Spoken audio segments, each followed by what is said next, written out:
Les origines du transhumanisme nous viennent de l'eugénisme, avec son père fondateur Francis Galton, qui n'est autre que le cousin de Charles Darwin, fondateur de la théorie de l'évolutionnisme.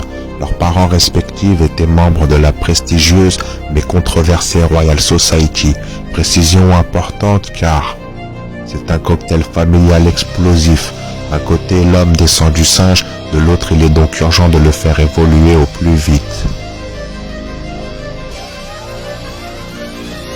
Ils veulent défier la mort, la considérant comme une maladie auquel il faut remédier.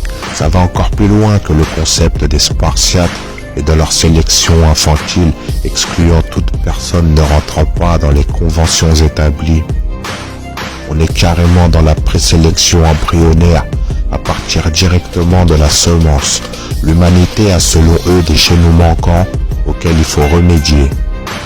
On est passé du contrôle physique à celui idéologique, jusqu'à nous rendre dépendants des technologies venues supplanter nos esprits, jusqu'à la considération d'une extension nécessaire de nous-mêmes. Ils veulent pousser le vice jusqu'à en juxtaposer l'organique et le numérique. Bien entendu, tout cela va être présenté sous couvert de bienveillance et d'altruisme à l'égard de l'humanité. Les augmentés seront en comparaison de ceux qui ne le sont pas, l'équivalent de l'homme moderne en comparaison des singes.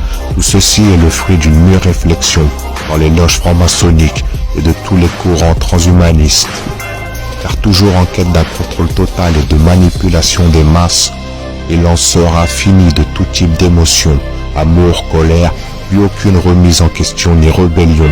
Comme tout programme informatique régi par les algorithmes, à un moment il y a besoin d'un reformatage, mais aussi d'une mise à jour, rendant l'humanité, du moins le peu qu'il en restera, toujours plus dépendante à nos bourreaux.